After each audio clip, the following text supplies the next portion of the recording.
Queridos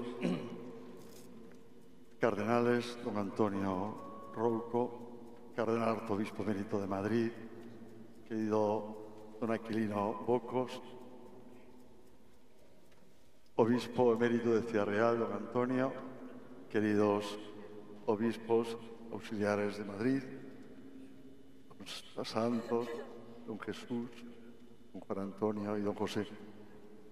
Queridos hermanos sacerdotes, hermanos y hermanas, miembros también de la vida consagrada que os habéis querido hacer presente especialmente en esta misa crismal.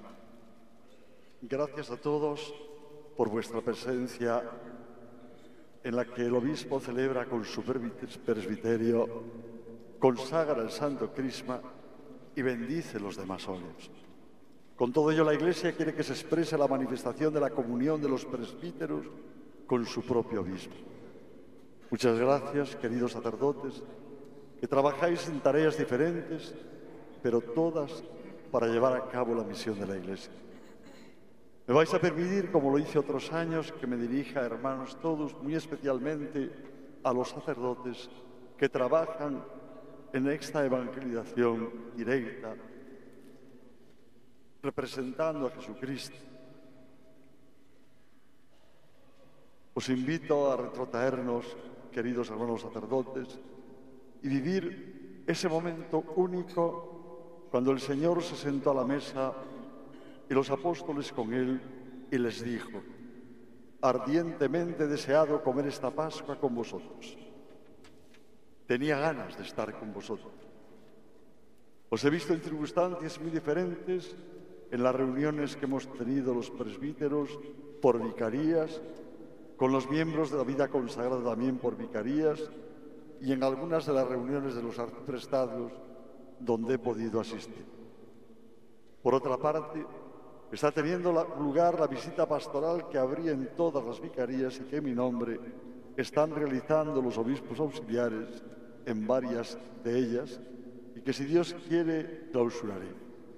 Por lo que me dicen los obispos auxiliares, está siendo una gracia y una bendición del Señor para todo el pueblo de Dios.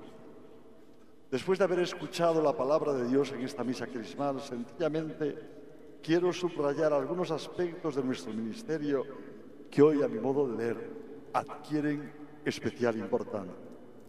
Somos ungidos y enviados para vendar, proclamar, dar libertad, consolar y cambiar. Así lo hemos escuchado en la palabra de Dios. Salimos también con su gracia y su paz, habiendo experimentado su amor y su libertad. Y como esto nos hace acceder y nos convierte en dadores de la presencia de Cristo, para así ser en medio del mundo otros Cristo. Sentimos el gozo inmenso de haber sido llamados con estas palabras: el Señor está en mí y me envía a anunciar la buena noticia a los pobres, a los cautivos la libertad y a los ciegos la vista.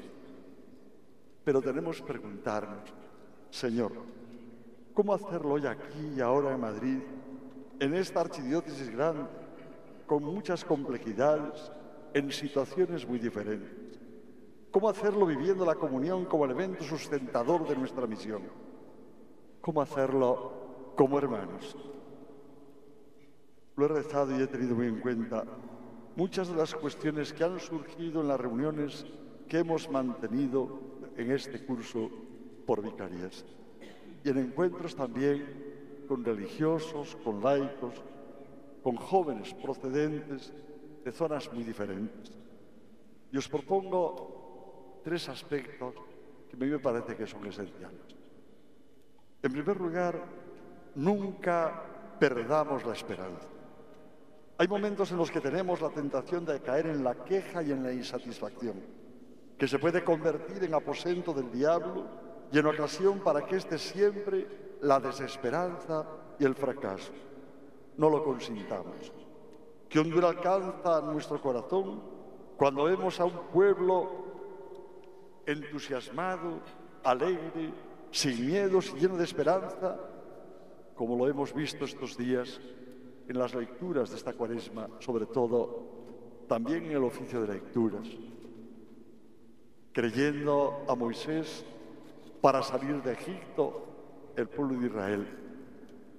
Pero cuando llegaron a orillas del mar y vieron venir el ejército del faraón, empezaron a insultar a Moisés. Nos ha traído aquí para dejarnos morir. El miedo desaparece cuando ven el milagro del mar, pero antes se desvanece la esperanza entre murmuraciones. Queridos hermanos, el cansancio, la murmuración y el deseo de autosuficiencia nos quitan siempre la esperanza, deshacen nuestra vida y deshacen nuestro ministerio, o corrompen. Mirad el Evangelio de Lucas, cómo inmediatamente después de la cena se produce un altercado entre los discípulos a propósito de quién de ellos debía ser el mayor. Y ved la respuesta de Jesús: vosotros no hagáis así, sino que el mayor entre vosotros se ha de hacer el menor, y el que gobierna como el que sirve. Yo estoy en medio de vosotros como el que sirve. No perdamos la esperanza. Y esta solamente nos la da Jesucristo. Pasad tiempo con el Señor. Dejemos dirigir la vida por su palabra. No perdamos contacto vivo con su palabra. El cansancio quita la esperanza y además es selectivo, pues siempre nos hace ver lo peor del momento que estamos pasando y olvidar lo bueno que hemos vivido. Con la desesperanza siempre llegan la murmuración, la insatisfacción y la desolación. Ahí buscamos refugio en los ídolos. La medicina, hermanos, para liquidar estas situaciones, nos las da el Señor. Encontrarnos con Él. Aunque no se vea en el momento, se verá porque Él siempre da luz.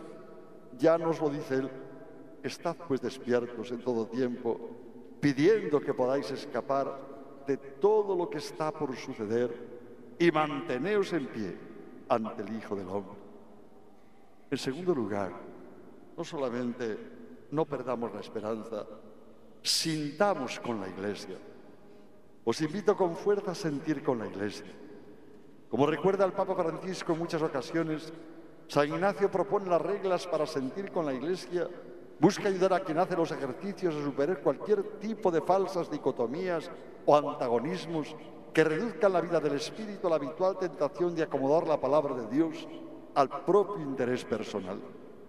Esto posibilita a quien hace ejercicios a sentirse parte de un cuerpo apostólico más grande que él mismo, y a la vez con la conciencia real de sus fuerzas y de sus posibilidades, ni débil, ni selectivo, ni temerario.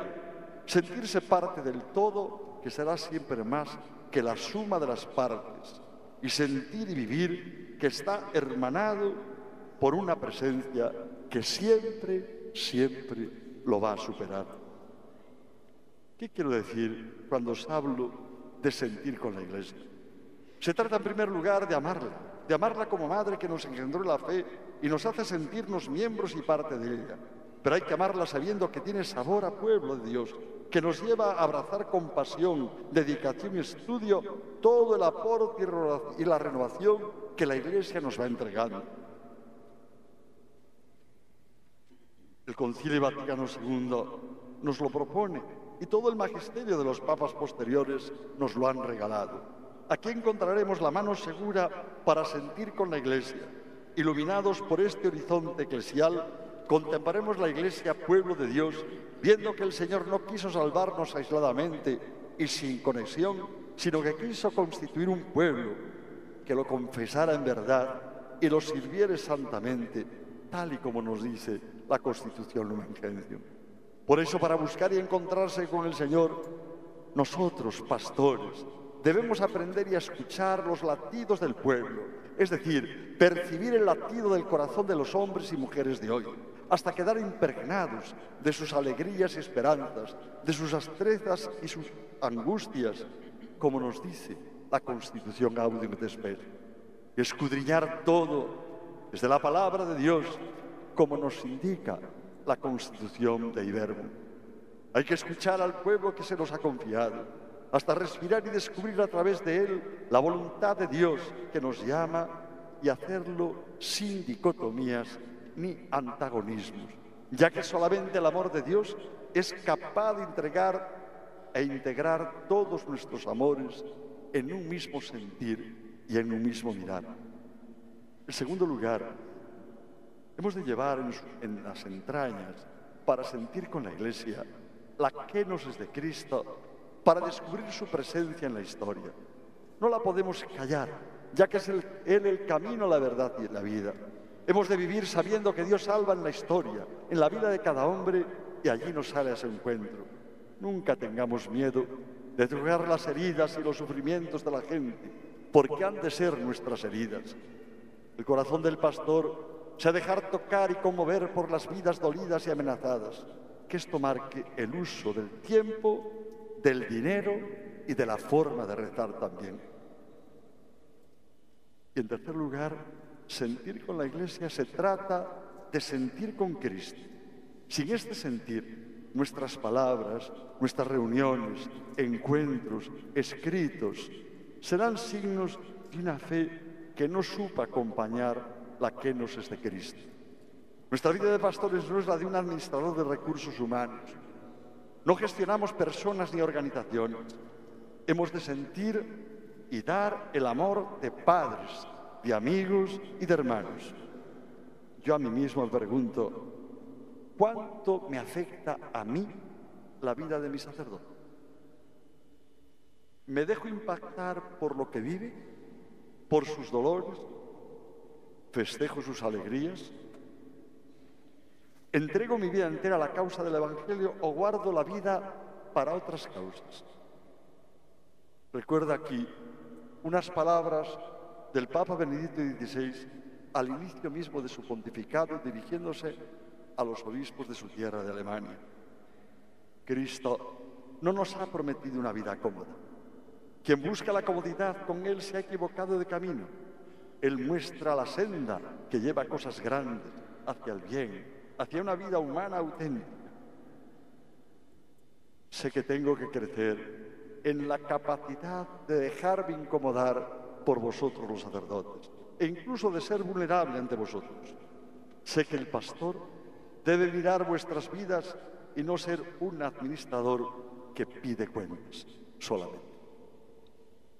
Y en tercer lugar, hermanos, no solamente os decía, no perdamos la esperanza, sintamos con la Iglesia, construyamos en tercer lugar la fraternidad en la vida de la Iglesia, empezando por nuestra propia fraternidad sacerdotal. Ya en el Antiguo Testamento, cuando Dios quiere preservar a la humanidad de su destrucción, pide a Noé que entre en el arca con su familia, que pueda navegar por todos los lugares en fraternidad. El enemigo de la fraternidad es el individualismo. Yo mejor que nadie. Lo mío es lo más importante. Yo tengo razones para esto. Nuestra conducta debe de ser purificada en cada momento. El enemigo de la fraternidad, que es el individualismo, se traduce en la voluntad de afirmarse a sí mismo o al propio grupo, sea ideológico, espiritual o de formas parecidas, siempre por encima de los demás. Nuestra verdad está en amar a Dios con todo el corazón y al prójimo como a nosotros mismos. La fraternidad expresa también la multiplicidad y la diferencia que hay entre hermanos. No podemos invocar a Jesús sin cumplir el mandamiento que nos entregó. Amaos los unos a los otros como yo os he amado. No se puede construir la fraternidad sin diálogo y sin oración. El diálogo está amenazado por la simulación que aumenta a veces la distancia o la sospecha. Y la oración es indispensable, pues purifica el corazón de replegarnos en nosotros mismos. Construir la fraternidad supone poner en el centro a Jesucristo y descubrir siempre lo bueno del otro. Queridos hermanos sacerdotes, queridos hermanos todos, el Señor se hace presente en el misterio de la Eucaristía. Nos va a mirar y su mirada descansa sobre nosotros. Es importante cruzar su mirada con la nuestra y antes de comulgar preguntarnos, ¿cuál es la mirada de Jesús sobre mí hoy? en esta misa crismal? ¿Qué quiere perdonarme el Señor y qué me pide que cambie de actitud? ¿Cuál es mi misión y la tarea que me ha confiado en bien de su pueblo? Queridos hermanos, estad seguros todos de que estamos bajo la mirada de Jesús. Y estad seguros que nos mira con amor, nos pide algo y nos perdona todo. Y nos da una vez más su misión. A nosotros los sacerdotes, la del Señor. Ser el Señor en medio de nuestro pueblo, en medio de nuestras comunidades.